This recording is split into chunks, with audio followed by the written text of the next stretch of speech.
During the holiday dinner, my mother tapped her wine glass, wearing that familiar smile that always shifted everyone's attention toward my sister Audrey. She announced that Audrey's wedding had been spectacular, then asked, very deliberately, when I planned to get married. A soft laugh moved around the table.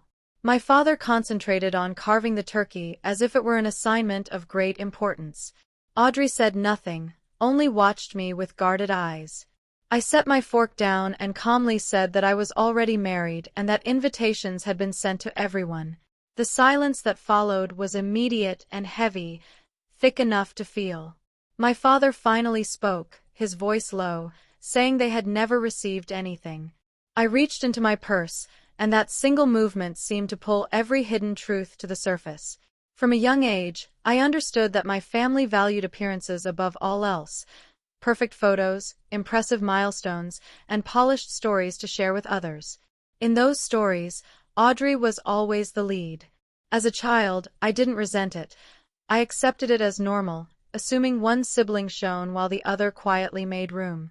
By our teenage years, though, that pattern solidified into something rigid and unchangeable. It was no longer a tendency but a system. My mother curated Audrey's life like an elegant display, enrolling her in dance classes, cheer tryouts, and surrounding her with trophies that lined the entryway. When I succeeded, winning science fairs or earning a university acceptance, my mother responded with a courteous smile, then asked me to wait on photos because she needed better lighting for Audrey's latest professional portrait. I never challenged this order. Instead, I adapted. I learned to observe, to understand, to anticipate what was expected of me. Most of all, I learned how to exist without being noticed. Moving to Portland for work changed everything. Leaving 3 hours away wasn't rebellion. It felt like finally breathing. I built a life of my own in a small apartment with wide windows, surrounded by environmental research papers and the daily smell of coffee Noah brewed. My work analyzing water quality and environmental data meant nothing to my mother's social world, but it mattered deeply to me, and I was proud of it. Noah saw me in a way my family never had. He listened carefully, noticed small things, remembered what I said. His family did the same, not because I tried to impress them, but because they genuinely cared. When his mother first hugged me, she held on with warmth and intention, not releasing me quickly the way my own mother did once duty was fulfilled. She asked about my job and remembered specific projects I mentioned. Marcus, his father, showed the same steady interest. They were ordinary people, yet their consistency and presence were entirely unfamiliar to me.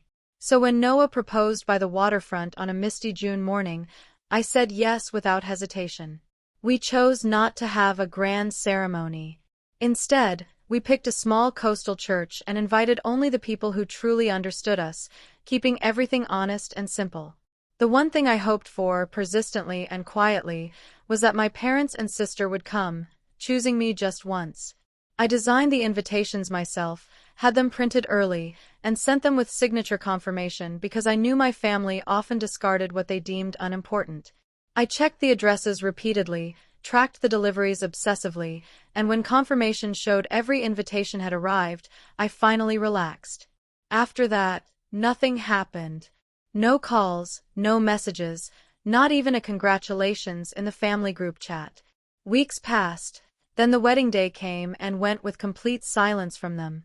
I made excuse after excuse to protect myself from the truth. Maybe the mail was mishandled, maybe they were planning something, maybe they were waiting for the right moment. But a harsher realization slowly formed. Someone had intentionally made sure those invitations were never seen. I didn't fully understand how true that was until Thanksgiving night. Their silence after the wedding didn't fade. It spread, seeping into every corner of my life like an unnoticed leak. At first, I waited patiently, telling myself they were busy and would reach out soon, would eventually ask why they hadn't received an invitation. Days became weeks, and the quiet hardened into something deliberate. I tried to reach them. My call to my mother went straight to voicemail. My father replied to a message with a vague promise to call later, which never happened. The family group chat I'd been part of since college no longer showed my name. I wasn't removed loudly. I was erased quietly. One evening, while Noah and I were cleaning up after dinner, I mentioned it casually, pretending not to care, suggesting it might just be a technical glitch. My voice gave me away. Noah stopped what he was doing, looked at me, and asked if they had ever acknowledged the invitations at all. I shook my head and said they never had. He didn't accuse anyone or pressure me. He simply suggested checking the system logs. He helped me find the email activity records, something I couldn't have done on my own. The truth was unmistakable. The shared family email account showed that one invitation notification had been opened, deleted, and permanently removed, complete with a precise timestamp. This wasn't a mistake or a technical error. Someone had deliberately ensured my wedding invitation disappeared. The hardest part was that I already knew who it was. I could picture Audrey in our childhood kitchen, sorting through the mail, deciding what mattered. She had always been the gatekeeper, the one my mother trusted with schedules, the one my father relied on for finances, the one who screened calls and chose what deserved attention. Anything that entered that house passed through Audrey first. The more I examined everything, the more it aligned, the realization burning hot at my core. She was deeply immersed in planning her own extravagant September wedding, complete with hundreds of guests, a designer gown, and custom details everywhere. Her identity depended on being the center of attention, and my wedding, no matter how small or simple, threatened to shift the focus away from hers, and Audrey had always struggled to share attention. Despite my certainty, I still needed undeniable proof. I pulled out the signature confirmation receipts I had saved for 4 separate packages, 4 distinct deliveries, my name as sender, their addresses as recipients, and signatures at the bottom. One signature stood out immediately. Audrey's. The distinct curve of her handwriting tightened my throat. She hadn't merely misplaced or forgotten the mail, she had intercepted it, ensuring no one saw any details of my wedding. Noah gently rested his hand on my arm. "Sierra, what will you do now?" he asked. I had no immediate answer. Fury would have been simple. Rage would have made sense. But instead, I felt a deep, familiar ache, an old wound reopening. What could you do when the people you loved deliberately chose to erase you? Thanksgiving loomed. I considered skipping it entirely, letting them continue pretending I didn't exist. Yet pretense had always been the foundation of this family, so I made a different choice. I would go, bringing the undeniable truth with me. The house gleamed perfectly from the outside, white linens, polished silverware, a candle casting soft light, suitable for a magazine spread. But the moment I entered, the familiar, quiet tension settled over my shoulders like a heavy coat. Audrey posed near the fireplace for photographs, Gavin adjusting her hair as if they were in a holiday card shoot. My mother moved around the turkey, narrating every detail of Audrey's September wedding to anyone nearby. My father poured wine mechanically, his fatigue already apparent. Not a single person asked how I had been. No one mentioned the wedding they had ignored. I sat across from Audrey, who refused to meet my eyes. She didn't need to. Silence alone could be a performance, and she had always excelled at it. The meal followed the usual pattern: compliments on Audrey's dress, her venue, her guest list, her social connections, each comment a reminder of the attention she had always received while mine went unacknowledged. Then my mother tapped her glass. "My sister's wedding was wonderful," she said brightly, glancing at Audrey. "So, Sierra, when is your big day?" Low laughter rippled around the table. Even my father's carving knife paused mid-motion. Audrey stared at her plate, still and cautious. That told me everything I needed to know. In the past, I would have laughed it off, letting the insult wound me privately. Not this time. Not after the depth of their betrayal. I set my fork down deliberately. "I already had mine," I said, voice steady, "6 months ago." The air in the room seemed to vanish. I waited a moment, letting it settle, then added, "You received invitations." Forks hovered, eyes widened. My mother's smile disappeared. My father blinked rapidly, as if questioning reality. Audrey's expression froze, fully understanding where this conversation was headed but powerless to intervene. "Sierra," my father said cautiously, "we truly never got any invitations." The lie, the rehearsed story, unfolded as they had planned without realizing how transparent it was.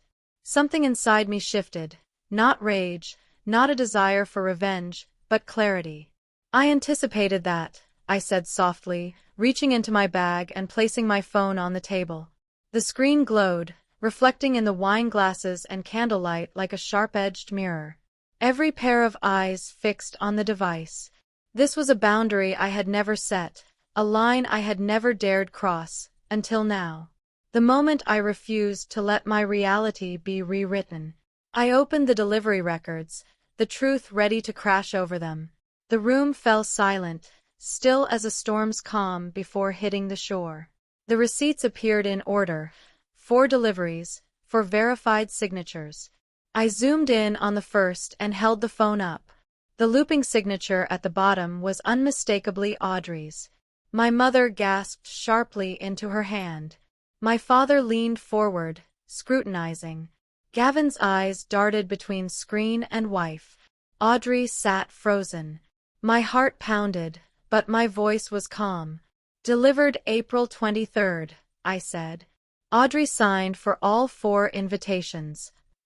Silence, but this time it carried the weight of guilt. "Sierra," my father whispered, "this must be wrong." "It isn't," I said, sliding to the next image. Tracking from the delivery service. Priority mail, signature required, confirmed delivered. All intercepted. My mother shook her head. "No, that's impossible. Audrey would never." "Stop speculating on what Audrey wouldn't do," I said firmly. "Look at what she actually did." My mother froze. Gavin asked, "Audrey, did you sign for these?" Audrey blinked. "I might have. I sometimes handle the mail, but I never saw any invitations." I stayed silent. Father asked, "You didn't notice 4 items from your sister around the time you knew she was planning a small wedding?" "I don't track everyone's mail," Audrey shot back, losing composure. Mother reached to intervene. "Don't," I said steadily. "Let her finish. She's been speaking her truth for years." Audrey glared. "What is that supposed to mean?" I switched to the final screenshot, the email activity log. "This," I said, "is the record for our shared family email. The announcement I sent in April was opened here, then immediately deleted." My father's jaw tightened. "Who accesses that account?" The answer was obvious to everyone. Audrey finally broke. "I didn't delete anything," she insisted too quickly. "Then why does the log show your device ID?" I asked. Her mouth opened, then closed. "Maybe I clicked it by mistake. I don't know why you're attacking me." "I'm not attacking," I replied. "I'm simply showing what you did."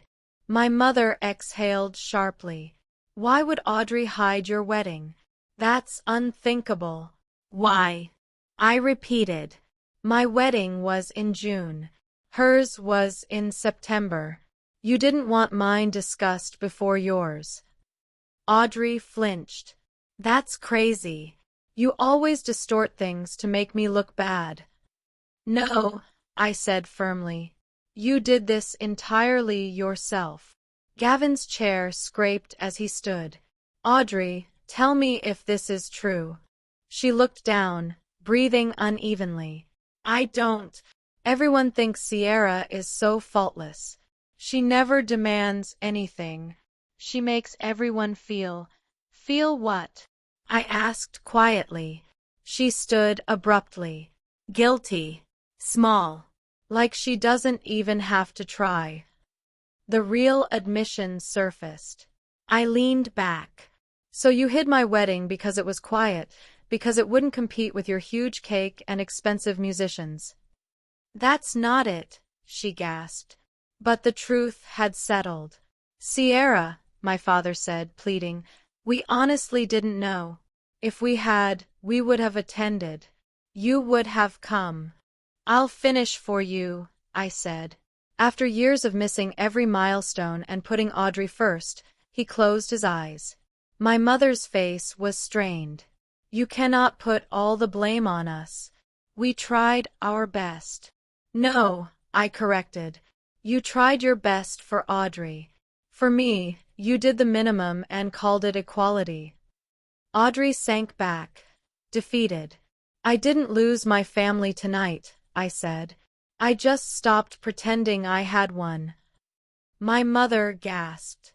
Don't speak that way. Why? I asked. Because it threatens your perfect story, the one where I am the problem. No one called you the problem, my father murmured. You demonstrated it. Repeatedly, I replied. Gavin watched silently. Audrey whispered, Sierra, please. I stood slowly. I'm done begging for a place at this table. Done asking you to show up. Done accepting your silence as agreement. I'm finished. Father stood. Sierra, wait. We need to talk. We are talking now, I said, for the first and last time under these conditions. My mother's eyes filled with tears. We can correct this. You cannot correct what you failed to see for years, I said. I grabbed my coat, feeling lighter. As I walked to the door, I heard Audrey sobbing, my mother whispering my name, my father murmuring, we should have checked. Their remorse was not my responsibility. I opened the door, paused, and said firmly, You didn't miss my wedding. You chose not to see it. I closed the door, finally claiming the silence as mine. Noah opened it before I reached him, saw my expression, held me, and waited silently until the shaking subsided. No questions, just presence. The next morning, his parents invited us for a simple breakfast. Warm food, genuine attention, no formality. Alianar squeezed my hand. You are family here, Sierra. You matter. A week later, Audrey sent a long, apologetic email mentioning therapy. I read it but did not reply. My father called occasionally. He discovered one original invitation in a garage box and mailed it to me silently, the most sincere apology he could give. My mother never contacted me, her absence a definitive answer. Family is defined by who shows up, who listens, who remains. Sometimes the bravest act is walking away from the people who never learned how to hold you. Repeatedly, I replied. Gavin watched silently. Audrey whispered, Sierra, please. I stood slowly. I'm done begging for a place at this table. Done asking you to show up. Done accepting your silence as agreement. I'm finished. Father stood. Sierra, wait. We need to talk. We are talking now, I said, for the first and last time under these conditions. My mother's eyes filled with tears. We can correct this. You cannot correct what you failed to see for years, I said.